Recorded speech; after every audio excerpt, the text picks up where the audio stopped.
Time to Fly by Sharmila Collins, and I just want to let it be known that Hopewell does not own any of the rights to this story.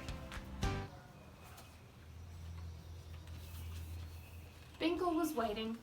First he was an egg, then he was a hungry caterpillar, and then he was in a cocoon.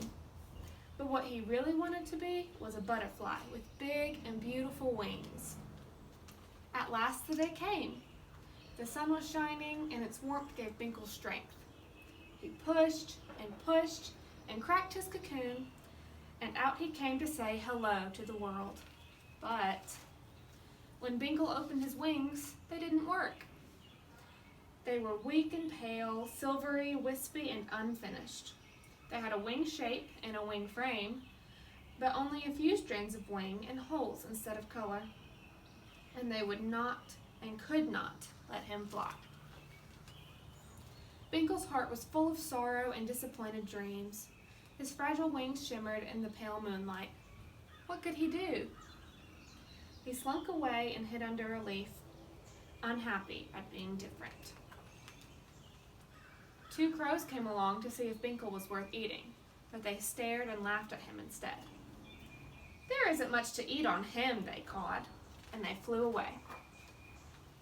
But then 2 butterflies who had been caterpillars with Binkle came to find him. "We will help you," they said. Binkle crept out from behind his leaf. How could they help? First, the butterflies found a friendly bird to carry Binkle to the zoo. There they found silkworms munching on mulberry leaves and spiders busily making their webs. "Please, will you help us?" the butterflies asked. The silkworms and spiders were glad to help. The silkworms spun fine silver silk thread, but the spiders wove the threads into Binkle's wings to make them strong. Then they asked the bees to inject them with all the colors of the rainbow, in wild and intricate patterns. Binkle stayed very still as the butterflies fluttered above.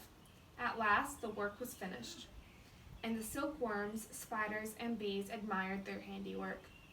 "It's amazing what we can do if we all work together," they said to one another. But Binkle still had his eyes shut. "Open your wings, Binkle," they all called. Binkle took a deep breath. Very, very slowly, he opened his wings. His heart was full of hope and longing.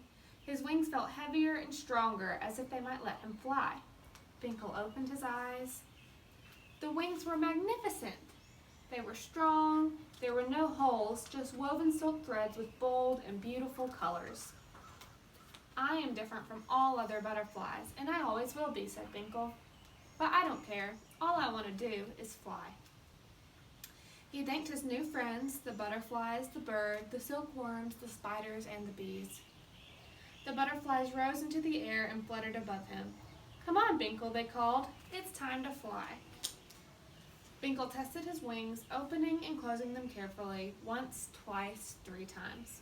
Then, with the silver in his wings glinting in the sun, Binkle rose up into the air and flew to join his friends. The end.